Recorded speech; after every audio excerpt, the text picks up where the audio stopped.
Hi everyone, જો આ એક બેંગ્લોરી સિલ્ક સાડી છે જે પ્લેન છે અને લાઇટ પિંક કલર છે એના ડાર્ક પિંક કલરની શાઇનિંગ પડે છે. આમાં જો તમે આમ જોઈ શકો છો, શાઇનિંગ વાળું કાપડ છે.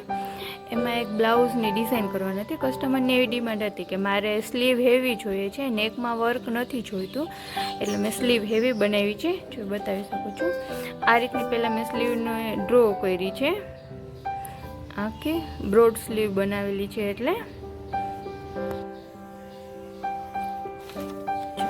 આ રીતની મેં જે ડિઝાઇન આમાં ઉતારી હતી એ રીતની આ ડિઝાઇન ઉતારેલી છે. જે કસ્ટમરની ડિમાન્ડ હતી કે મારે આ રીતની સ્લીવ જોઈએ છે, એ રીતનું બનાવેલું છે. જો આમાં ગીની યુઝ કરેલી છે, થ્રેડ વર્ક યુઝ કરેલું છે અને મોતી યુઝ કરેલા છે અને જરદોશી યુઝ કરેલી છે. જો ગિનીનો ઓપ્શન આ કંઈક ન્યૂ છે, જોઈ શકો છો. આ રીતનો ગિની છે, એની બાજુમાં ઉપરથી જરદોશી યુઝ કરી છે. છૂટી છૂટીની ટીકી બનાવેલી છે એ રીતની. અને આ ચોરસ ટીકી છે, એનો જે મેં યુઝ કરીને ઉપર બે મોતી લીધેલા છે ચોરસ ટીકી ઉપર. અને રાણી પિંક કલરનું મેં થ્રેડ વર્ક કર્યું છે, જોઈ શકો છો. જે રાણી પિંક કલરની આપણે આમાં શાઇન પડે છે ને, એની ઉપરથી. અને ગોલ્ડન યુઝ કરેલું છે વર્ક માટે, ગોલ્ડન થ્રેડ યુઝ કરેલા છે. અને આ બે લાઇનિંગ મેં આમાં કોપર યુઝ કરેલું છે, જે કોપર કલર માટે.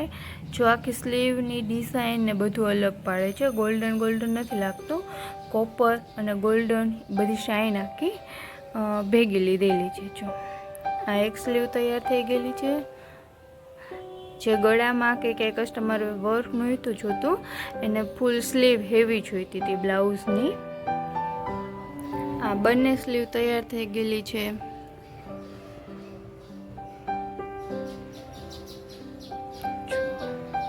એકદમ બારીકાઈથી વર્ક કરેલું છે. જરદોશી બહુ ઓછી યુઝ કરેલી છે, મોતી એ રીતનું બધી વસ્તુ થોડી યુઝ કરેલી છે, જેનાથી આપણે આખા સ્લીવનો ગેટઅપ અલગ આવે છે. મસ્ત.